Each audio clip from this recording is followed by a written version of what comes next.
So guys, the Tinubu's government might fall should Tinubu fail to take Trump's instruction. Trump is clear. He said, take away these bad guys or America will do the job for you. Now, take a look at this headline coming from Mike Almond. This is one of the persons spearheading the Trump to end the genocide of Christians in Nigeria. And this headline here says, our intervention might require dismantling Tinubu's government. If it fails to act against Christian genocide, this is exactly what I'm saying. If Tinubu fails to act, America might want to end his government. Now, don't forget that the U.S. is also taking steps to sanction individuals, organizations, and now even states. This headline says, U.S. Senator calls on White House to impose sanctions on Nigerian officials, 12 states practicing Sharia blasphemy laws. Don't forget that Mieti Allah has also been caught up in this sanction of a thing. Now, recently, the U.S. came out to say that they've already drawn their airstrike plans on Nigeria, how they are going to be, bombarding everywhere. Now, this headline again has emerged, and it says, the Pentagon's heavy plan proposes deploying an aircraft carrier and bomber for deep sea strikes in northern Nigeria against Islamic militants. You see the step the U.S. Trump is ready to go all out on this to make sure he ends this genocide that has been lingering for this long, and our politicians refuse to end it. You can imagine how lives are being lost like on a daily note, especially in the Middle Belt, all Christians. Now, this will also shock you to know that these bad guys are being advised to stay away from the public and to stop moving around. See, this headline says, Iswaps advises fighters to avoid public gatherings, movements amidst U.S. surveillance, plan attacks in Nigeria. Iswaps is telling its fighters, please stay away from the public. Don't gather together because America is now very vigilant, viewing your movement, monitoring you. Make sure you stay away from the public, meaning that these guys must be coming home now to mingle with the community. And I think this is the best time to pick them up if our government really wants to work. They are being asked to stay away from the public and to stop moving around so that America will not pick them up. They know that America is very smart when it comes to surveillance. Now, this other headline is telling us that the newly appointed INEC chairman once called this a genocide against Christians. And this headline is exclusive. Tinubu's newly appointed INEC chairman, Professor Amupitan, wrote legal brief in 2020 report confirming genocidal killing in Nigeria. It will even shock you to know that even Buhari, who is a Fulani man, during his tenure admitted to Boko Haram killing Christians. Like you can see headline here says federal government makes U-turn, admits Boko Haram targeting Christians. So when these people are coming out to say Muslims are being killed, Christians are being killed, myself, I'm asking them, where are the evidence? Nigerians, we don't have evidence of these people coming to kill Muslims. It's only Christians. That's why they displace them, take over their lands, especially those of them in the Middle Belt. This is where this genocide is really happening. In the Middle Belt, we don't have cases of Muslims killing Muslims. They come to displace these people, take over their lands by, you must have seen the recent attack after Trump issued this warning. Children, you need to see how they were marched on them as if they are not, you can't even behold the images. Now, let me show you how Nigerians are reacting to this headline that the Tinubu's government might fall should Tinubu fail to obey Trump's instruction. This person here reacted and said, if the government is deeply involved in the insecurity, why not? Like Abacha rightly said, any insecurity that lasts for more than 24 hours, the government hand is in it. When Fulani terrorists entered Ghana, Ghana government gave them marching order. And this other person also reacted here and said, if dismantling this government will be the solution, so be it. When a government turns blind eyes to the slaughter of Christians, it forfeits its moral right to lead. No nation stand when injustice becomes policy. If Tinubu's government won't defend its citizens, then history will defend itself by removing failed leadership. And this other person reacted and said, dismantling terrible Tinubu APC government is a necessary end if insurgency must be eradicated. Because the true story of the beginning, I think there's a mistake there, I take it again. Dismantling Tinubu's APC government is a necessary end if insurgency must be eradicated, because the true story of the beginning, funding and beneficiary of insecurity in Nigeria is 90% APC. That's Nigerians reacting. Now, I'm going to be sharing this video with you guys where an American has come out to say he was in Nigeria to take note of what happened in Plateau State when these guys struck. You are going to be watching this video. Also, an expert has told the federal government what they should start doing now that America wants to start deploying their aircraft to come and start bombing everywhere. I want you to take your time and just watch this video for yourself, just for you to know that Trump is not joking. America is not joking, and the Tinubu's government should just sit up and start fixing things. Instead of them denying, they should admit and tell the whole world the steps that are being taken now to make sure if we can end this terrorism by now, I think it will be a very big achievement for the Tinubu's government. So guys, take your time, watch these videos and let me know your thoughts in the comment section below. Now take a look. When the U.S. says 12 northern governors, prominent traditional rulers, and senior judges are at the center of this, challenge in Nigeria, security challenge, and are complicit. Should we believe them? Do they have intelligence, or is it also exaggerated, as the Nigerian government is saying, that this claim that there is Christian genocide in Nigeria is false? Should we believe the U.S. government when they begin to list names? Look, only a pathological liar and a blind defender of our government would say it is not tempting enough to believe there has been Christian genocide. Even the president, our current president, in the past, when they were forming APC, we all supported Buhari at that time. He himself was part of the delegation that sent this type of message to America. So that's why I said the chicken has come home to roost. So people have called it law of karma, that what you do unto others can be done unto you later. But at this time, I am not ready to even blame the president or anybody. The failure of governance is too glaring for anybody to debate. So this failure, we must put behind us and rescue all of us. Then, I don't have any other country. I may have other addresses, but this is where I want to live at. Over 65 now. Today, I'm over 65. I don't want to become a Igbo. No, I want to live in Nigeria. I want my children to live peacefully in Nigeria. So, we must beg our leaders. Enough of this grandstanding. Look, we all know today the executive compromise, legislature compromise, judiciary compromise, INEC. We are hoping we'll wake up and resurrect, from this deathbed where they have placed it. So how can you have a democracy if all the democratic institutions are collapsed? That's what people call a failed state. And I think it is now because of President Trump's statement.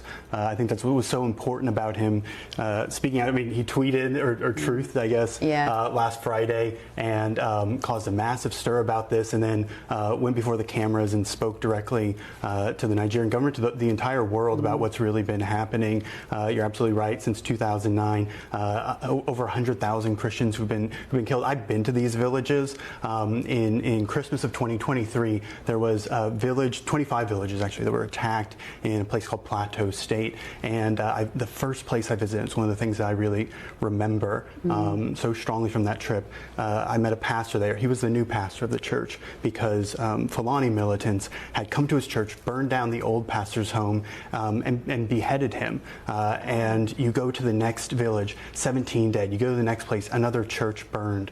It's an absolutely shocking thing. And I don't know why people haven't been looking at this. Maybe it's because the numbers are so big. I do get concerned that it's because these people are Christians and there's a Western bias sometimes against Christians. I'm glad that the president is standing up and saying that's not something we're going to turn a blind eye to anymore, and we're going to stand up for the Christians in Nigeria and around the world. Let's have a little look here, Sean. This is you in Nigeria. Let's just play some of this footage. And I visited 5 largely Christian villages, all attacked over Christmas of 2023 by armed militants. Roughly 200 people were killed in the attacks. The villagers' homes have been set on fire and their farms burned. I met the widows and the orphans and saw the mass graves where many were buried. I saw where one pastor was taken from his home and beheaded. Probably, if this started in 2009, Muslims or Islamists and Christians had lived peacefully side by side. So what happened? Well, Boko Haram happened in 2009, and Boko Haram literally means against Western education. They didn't like girls being educated. They didn't like what Christian values or Western values stood for, and they rejected that. Many of the Muslims in northern Nigeria, Nigeria generally, had been a little bit more liberal or moderate. They didn't like that at all, and so they launched a campaign of mass slaughter, and they didn't get it under control, and that continued on and on. About 6 years ago, you had IS influence, Islamic State, West Africa influence.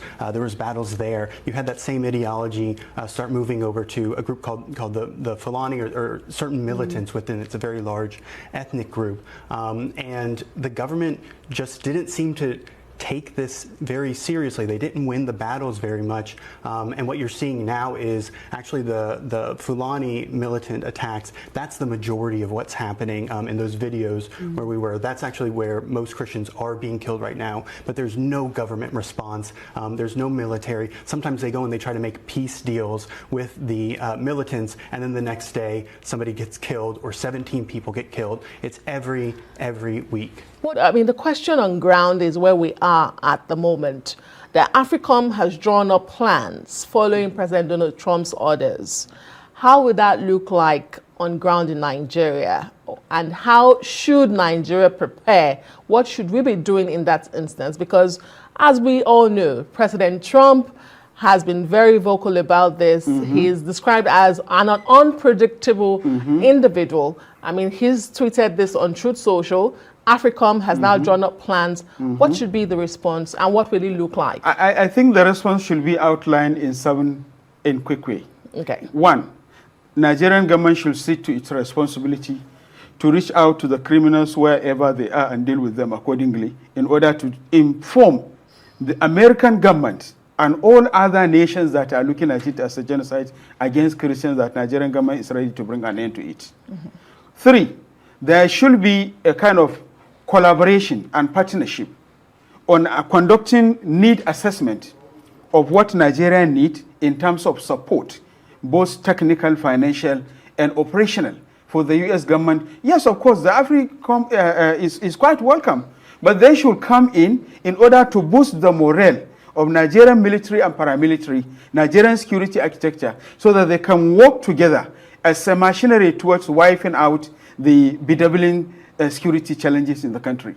And number 4, Nigerian government under President Bola Ahmed Tinubu must check the corruption and the judiciary, because there are issues surrounding judiciary and the corruption that is making it very difficult for Nigeria to have attained, going by the amount of money you have had. That the Minister of Finance is talking about Nigeria relied so much on many things based on borrowal. Yes, of course, Nigeria have borrowed much more than enough money in order to deal with the security situation in the country. So let's be realistic, let's be honest, and Nigerian government must be transparent, and also those who were found wanting and have an involvement directly or indirectly should be immediately prosecuted and be dealt with. Nigerian government have said many times that they are going to release the list of finances of activities of these criminals. Where is that list? Why can't we have the list and identify those who are involved and deal with them decisively? We know the criminals. We know where they are. We know who they are. We know their parents. We know their poor parents. They are not foreigners. They are Nigerians. So why can't we tell the international community that we are serious? But we've heard from governors, some governors in the past, who say these are foreigners who cross our porous borders. We've also heard from other governors who say we know them, they're Nigerians. So do we really even understand what we are dealing with and who we are dealing with? But when you highlight all of these 7 points, in the space of time that we have, one wonders if Nigeria can achieve this in what time frame as President Donald Trump takes his decision. Let me tell you, if we are serious, honest, and sincere, we can handle this matter within 17 days. I have said it. Those governors who claim that there are foreigners who are involved, yes, of course. I cannot say that there are no foreigners, but the number is very minute. And it's involved mostly few foreigners through the belt of Lake Chad Basin. But most of those who are operating within the North Central, Northeast, and many part of the Northwestern part of the country, they are Nigerians. I have done their profile by polling units, by political what, by local government, and by state assembly, national assembly, and senatorial zones. So, and we have had many of these states, like Katsina, and some of them saying that they conduct dialogue with them, or what they call, what I call as a ceasefire sensitization meeting. Because it is just a ceasefire sensitization meeting. Or non-kinetic measures that we're seeing. You can't call it a non-kinetic measure. Because if it is a measure, then they could have dropped their arms, and then there should be a minute of meeting, there should be an agreed action point, there should be a recommendations. They wouldn't have been also going back to intimidate the communities they have, because they have gone back to their business. So if at all, Nigerian government will be serious, honest, sincere, and transparent, I want to tell you, within less than 17 to 32 days, we can be able to reach out to these guys. Those who are ready to surrender their arms should surrender their arms. Those who are not ready, kinetic approach should be utilized. All right, so U.S. President Donald Trump has designated Nigeria a country of particular concern. What are the implications for Nigeria? You know, being designated as the country of particular concern by the United States of America means that the U.S. has determined that the country is engaging in or tolerating specifically severe violations of religious freedom. This designation power is gotten from the International Religious Freedom Act of 1998, where the Department of State is empowered to monitor and report on annual basis the infringements of religious freedom worldwide.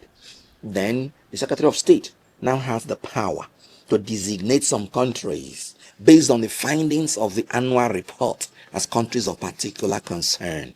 I think this should be in section 402B1A of the IRFA of the United States of America. Now, these are the consequences. If America find that you are now a country of particular concern, they can go into direct engagement. In other words, negotiations. In other words, going to agreements on how you will improve the religious freedom conditions that they will give you. They can go into diplomatic sanctions. That means degrading, as a way of protest, the relationship you have with the United States. Maybe sacking your ambassador, withdrawing ambassadors, degrading that relationship. They can go into economic sanctions, which is limiting aid or limiting trade. And that's why you saw Donald Trump at the first time saying Nigeria is designated as a country of particular concern, and this may lead to the sanctions, this may lead to cutting off aids. Now, here is the point. How did Nigeria get to this point? Because America was saying that there is a genocide and the massacring of Christians in Nigeria. This is where I am embarrassed.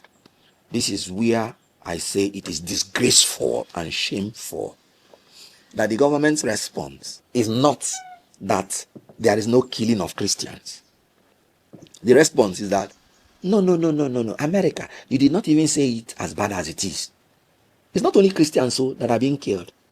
Even Muslims are killed. Even traditional believers are killed. Even everybody is killed. What a shame that a country, that a government whose duty is to secure the lives and welfare of people are given as a defense that not only Christians are being killed, but Muslims, everybody is being killed also. What an international admission of failure on the basic duty of government. So when Donald Trump says, and when Americans say Christians are killed, the government has practically admitted it. That is failure. Because no one person is supposed to be killed in a country without account. One person, the death of one person, is 100% loss to the family. You can't have two fathers. When your father is dead, he's dead forever. When your son, at times your only child, is dead forever. The finality of death should make our governments and our politicians and our leaders to be ashamed that what they are saying is not that Christians are not being killed. Meaning, they're actually telling Americans, sorry, you're not even saying it as bad as it is. What a shame. So the most important thing is that we have security problems, security challenges, and even the government is not denying it. So if America says Christians are killed, they are saying the truth. The issue of genocide, it depends on who is analyzing it. So you just can't wish it away. Why did I say that? Did you not hear people from Benue saying that some foreign invaders, and I'm talking about the governor of Benue State, Governor Alia, that this massacre of his people are perpetrated by terrorists who are mostly foreign invaders with the aim of sacking the people from their land, eliminating the people from their land in order to take over their land. What does that mean? So Nigeria is a vast country. So if you want to talk about whether there's genocide or not, it depends on who is talking about it. If you go to Plateau, they're shouting the same thing, that they want to kill everybody, sack everybody from their land in order to take over their land. So what is that? Having said that, I agree that American government should sanction these corrupt politicians, those that have refused to give us free, fair, credible election, those that are orchestrating violence and rigging during election, those that are stealing Nigerian money and housing it abroad, which these foreign governments know, those that are engaging in sponsoring these terrorists, because some people are sponsoring these terrorists. UAE gave us a list one time. Jonathan said he has Boko Haram members in his cabinet. Abacha said if any insecurity lasts more than 24 hours, the government is aware of it. If there is no complicity of people in government, this will not last from 2009. So what I'm saying is that American government has a point. And then Tinubu's incompetence in the way he's handling international relations is even what made this issue worse. The last time I granted an interview to you people, I pleaded with President Bola Tinubu. I said, please, sir, be careful the way you deal with Donald Trump. You can't wish him away.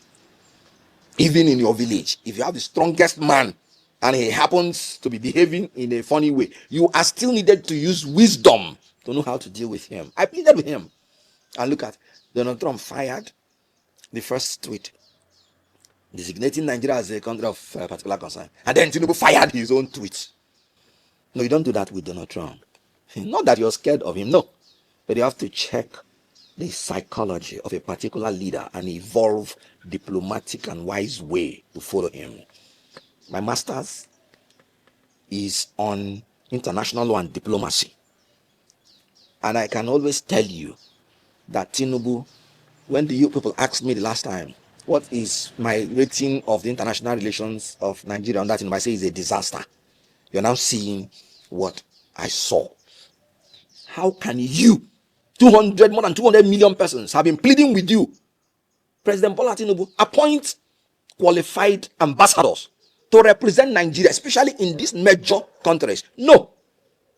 You want to do only the things you want. And you know, because of the condition of your body and mind, at times you do not take reasonable decision. Daniel Bwala, when his brain was still working, because he was the one who said if you enter APC, your brain stops working. When his brain was still working, he described Tinubu's government as a government that has audacity of hypocrisy and hypocrisy of competence. Meaning Tinubu has the audacity to take decisions, but he ends up taking hypocritical decisions, meaning wrong decisions. Meaning that when Tinubu is purporting to be competent, there is no competence in it. It's simply hypocritical. This is the exact word of Daniel Bwala when Tinubu decided to choose a fellow Muslim to become his vice president. Now, we are paying for it. Tinubu fired the tweet back to Donald Trump. And I laughed because I knew what was going to come after. When Donald Trump now fired his own threat, threatening the use of force, if need be, what did Tinubu do again? No, let Tinubu fire back, so that it will be fire for fire. When Donald Trump did the first one, if we had a beautiful ambassador, a wonderful, intelligent ambassador, he would have gone through the back door, not coming to fire back, to explain the situation of Nigeria to America and urging America that we need the help of everybody, including America. Then he fire back. No, Nigeria is not, like I said, shamelessly, with respect, admitting that you have security problems, but everybody is being killed. What a defense. In law, there's what we call general traverse and specific traverse. They will tell you have to specifically traverse every armament that is made against you. Let me give you an example. If they say you stole 500 naira and you say, no, I didn't steal 500 naira, and we leave it at that, you have not said you are not a thief. Because you have not said that you did not steal 400 naira. So you have to say, no, I did not steal 500 naira, and I have not stolen any money at all. Can Nigeria specifically traverse the allegation that Christians are being killed? No, they cannot. They are saying everybody is killed. But the real traverse in law that would have exculpated you is saying, no Christians is being killed. Nobody is being killed at all. No, we can't say that. So the issue here is that incompetence of Tinubu. Now the whole Nigeria was begging Tinubu, appoint ambassadors. He refused. A tweet by a foreign president is making him now to consider, watch, within 1 week or so, he will appoint the ambassadors. Telling you that this is a man that is reactionary, has nothing to offer Nigerians except hypocritical leadership style, according to Daniel Bwala. He said audacity of hypocrisy and hypocrisy of competence. So when Tinubu purports to be competent, we are seeing the result of his incompetence every day. Right from when he was the chairman of ECOWAS, how ECOWAS became fractured. You now have Association of Sahel region countries. Now when he became the chairman of ECOWAS, he threatened to remove the government of another country within 7 days. Now another country is threatening your own country, so that you will understand how incompetent and unwise for you to threaten another country. Now even Chad is closing our border. What is the extent that we can take from the incompetence of a Tinubu and APC government? So what is happening with America designating us and the way it is being handled is crash. I mean, it is complete display of incompetence of a government and hypocrisy. A government that told you that in August they had made all the revenues that they projected to make within a year, cannot appoint ambassadors, cannot pay them. So Nigeria is now left in the hands of competent leaders. Let Tinubu use cotton wool and close the mouth of all those his purported spokespersons before they talk us into trouble. They don't know nothing. They don't know what they're doing. And let Tinubu stop responding so that people we have men in this country, anyone you want, so that they can respond for us. So what happened is that there is an insecurity problem in Nigeria, which Nigeria should work hard to eliminate completely. You do it through catching the sponsors of, can you imagine, about 15,000 persons have died in one way or the other from terrorist attacks since Tinubu came to power in 2023. Is that not a massacre? 15,000. They should try to get these sponsors, expose them, stop them, whoever they are. Then they should stop playing politics. Can't you see the hand of karma in what is happening? Buhari and Tinubu, they led a delegate to America to report insecurity of Nigeria to America during the Jonathan's regime. Can't you see karma? And now they are screaming, opposition. Opposition what? Opposition power on there. Opposition. All right, from what you said. Now, they should try to increase the morale of the fighting force, increase the boots on ground. A country where the government is awarding one contract for 15 trillion naira, where his family has interest.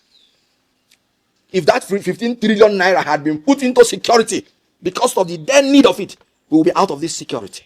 Now, since Tinubu came in, I have been begging, let state police be approved. The governor of Zamfara, vowed with the Quran, 2 months he will wipe out insecurity. That he knows where all these people are. And Governor Soludo is actually proving it to be correct with ordinary vigilante. He has destroyed about 60 camps of insecurity, and insecurity in Anambra State, whether I like it or not, has been eliminated to a reasonable extent. Tinubu cannot let him hear this advice. Let him support the creation of state police like yesterday. Because we will talk our own. The opposition will even, because we don't play politics with security, we will even give our own recommendation. Yet this government will not implement it. And they will open their mouth. Opposition. Please. All right. From all you said, obviously you are not satisfied with government's response to what Donald Trump has said. of course, Anambra State Governor downplayed it, and the FCT Minister has described it as the action of opposition parties. They are the ones hyping this over this Christian genocide. What's your take on that? If Soludo is playing down the death of 15,000 persons from 2023, why did he play up the security challenges in his own state? Why did he have to equip a new fighting force to fight insecurity? He was just playing politics. Anybody who plays down on the death of even one person would report to God. If Soludo himself had been killed, would he be governor? And for saying opposition, dumb, that's a dumb reasoning. You know, when people say, this insecurity did not start with Tinubu, that's an annoying submission, very annoying. Because the reason he contested to be president is to be able to stop it, and he promised he will stop it. If he didn't start with you, and you can't handle it, what was your business coming to contest to be president?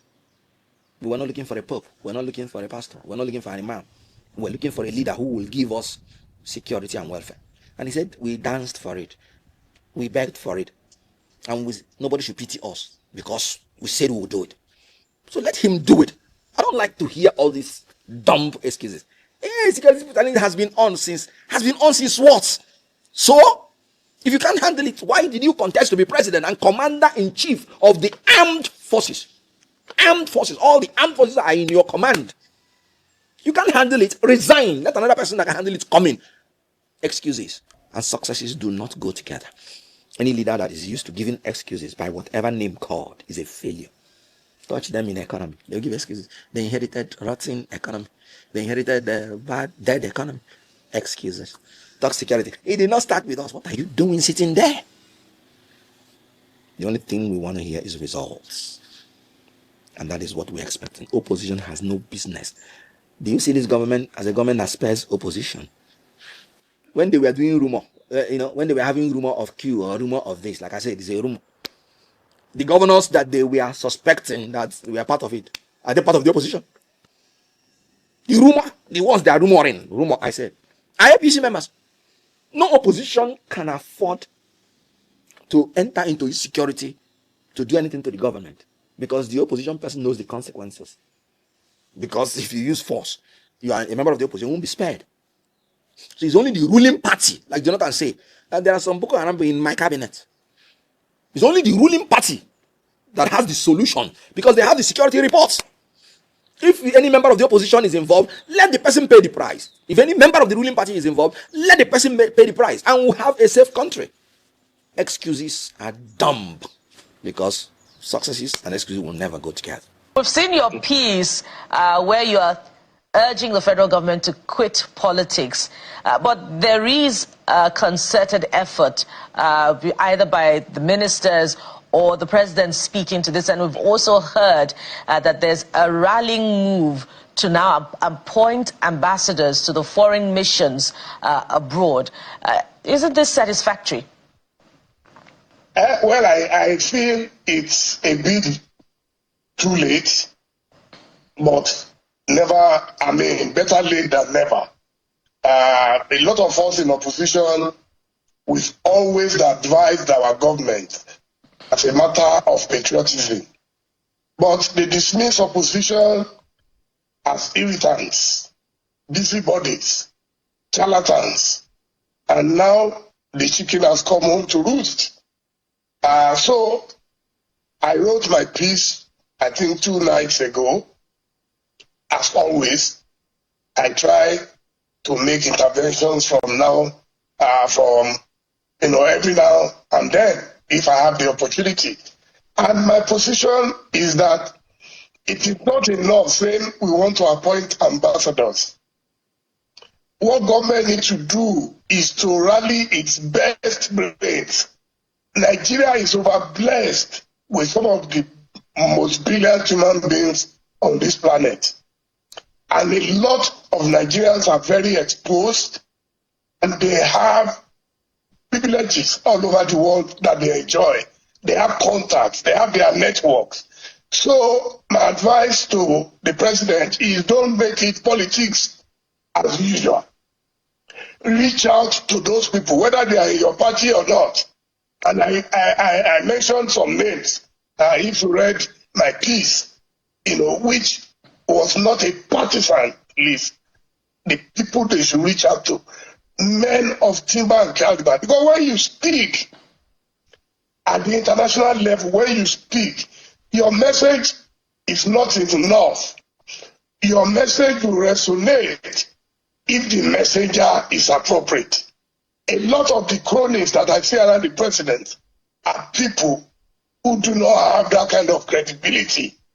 Some of them will push themselves again at the president and, oh yes, we can go to Washington, we can go to London, we can go to Paris, we can go to Russia, we can go everywhere, and we'll be able to know the president must go all out and deliver a team A for Nigeria.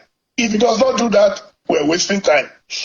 And then the videos of President Trump that I've watched, it is beyond just the usual let's talk. I think he's convinced about the document that have already been presented to him. He's convinced that the Nigerian government is not serious. He's convinced that we are not ready. And he's convinced that we will try to buy time and then return to our usual hanky-panky. So that is why I wrote that thing. And I hope that the president will see it and see it in good faith and act on it. Well, Chief, I mean, some of the names you have mentioned, I was trying to take a look at that list to see if your name is there, but... I said it clearly that I'm not interested in anything. No, but Chief, you have the capacity. You have the capacity. You're a veteran journalist. I think you should be open to working with this current administration. No, people will get a wrong signal once I bring myself into it. I'm not interested, and I'm saying it with all emphasis. Okay, Chief. I am not interested. I do other things for my country behind the scenes, globally. All right. With my own funding. I don't go to government. I don't beg for things from government. I love my country passionately. All right, Chief. That is why I can resist the temptation of being in government where people think, oh yes, you can become a billionaire overnight. I am not interested. Yes, Chief. Let's take the words of former U.S. President John F. Kennedy. He has been quoted as saying that never negotiate under pressure. And those words I always hold dear to my heart. I imagine that Mr. President would be under a lot of pressure. How do you advise that he gets to handle this pressure, especially the fact that he's faced by strong power blocs, the U.S. on one hand, and there's China, who has sort of been funding some of our infrastructure projects in very recent times, Chief? That is why he needs teamwork within. In the days of tribulations, you run to the elders of the house. I can tell you for free that number one on that list of people he must reach out to will be former President Olusegun Obasanjo, who after Nelson Mandela, I believe is the greatest African statesman. You have Chief Emeka Yaku, who was Commonwealth Secretary General so many years ago. And God has preserved his life for us. So on an occasion such as this, they need to reach out. They need to reach out to powerful Christian groups. And there is a name that will come up. Lieutenant General Theophilus Yakubu Danjuma. These are very, very wealthy Christians and who have a voice, who can speak globally, and they will listen to them. Is it because they are bringing these things from the religious angle? Yes, it's convenient it's very convenient for us to say, oh, Muslims are being killed, Christians are being killed, but most Nigerians be killed at all. Nigerians are being killed. In Nigeria today, we are indifferent. Even if they announce, 1,000 people killed in Benue, life continues as usual. Let me take you through some of the reactions from Nigerians after Mike Almond came out to say that Tinubu's government might really be dissolved should Tinubu fail to, end insecurity. Let's see how Nigerians are responding, that Trump might even dissolve the Tinubu's government should he fail to end insecurity. This person said, please, Nigerians need urgent action. Human lives mean nothing to our politicians. Do what you can do to save the lives of ordinary Nigerians. Our politicians are the problem behind insecurity because of their families are in U.S., France, and other countries where it's safe. And this other person said, it's harvest season for APC, for baby. APC must reap evil seeds soon. Like Isaac Newton said, Agaracha must come back. This person said, dissolution is the only lasting solution to this problem. Dismantling Tinubu's government won't solve the issue entirely. What happened when Trump leaves? This person said, that's a welcome development, and not only dismantling this government, but also jailing him. The fool has caused the masses so much pain. And this person say, I swear, I don't swear. They should carry this matter to ICJ, International Court of Justice, since US want to be the bully. They are.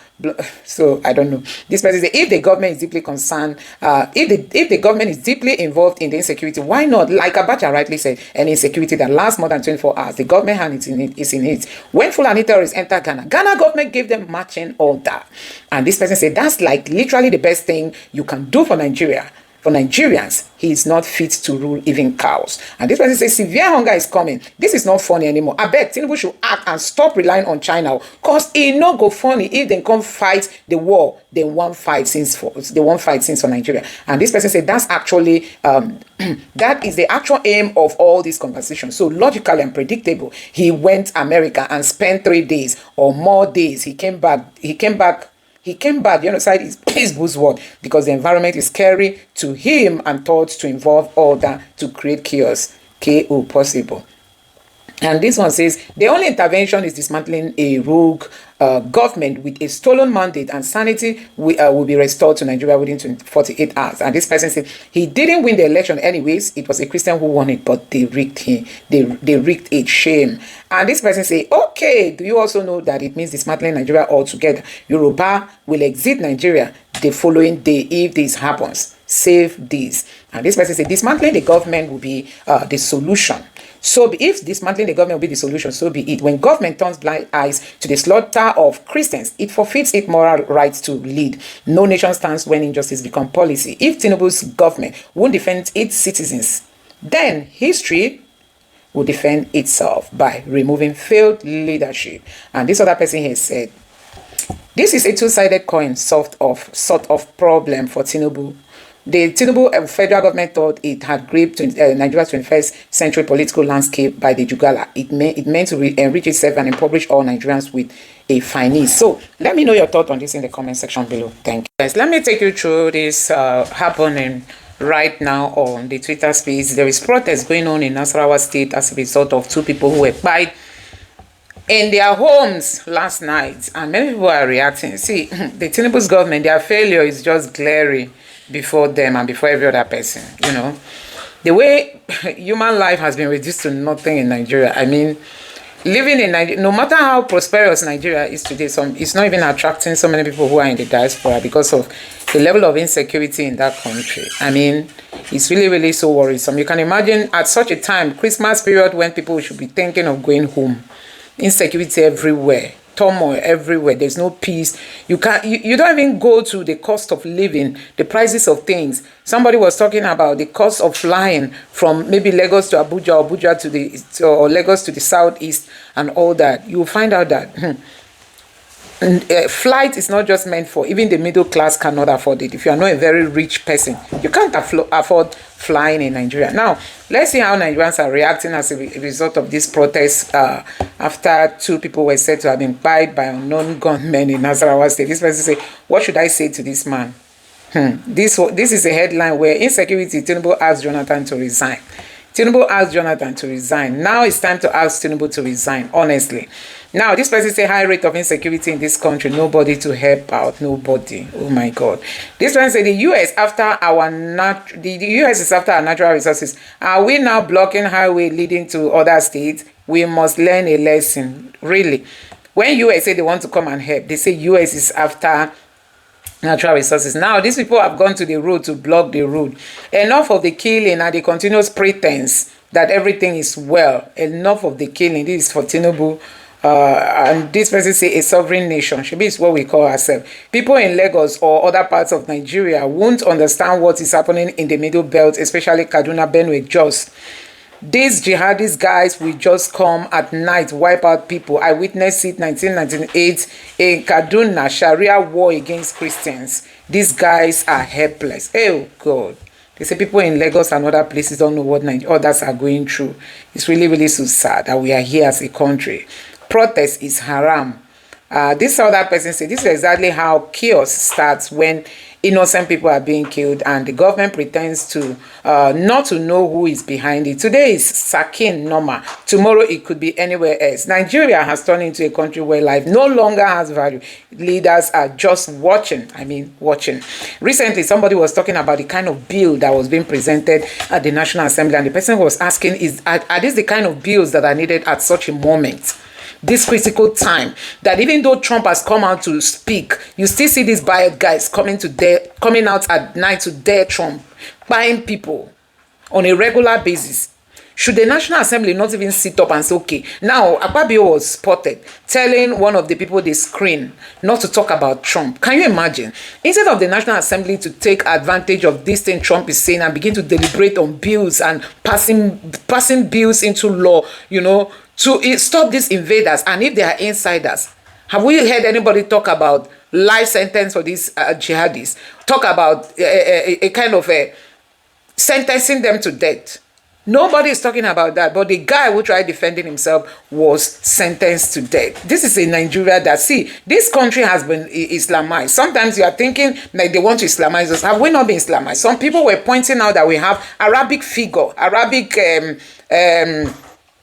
alphabets in our money, as if Nigeria is an Arabic country. These people have turned everywhere upside down. And the worst part is that Tinubu is just trying to protect his second term.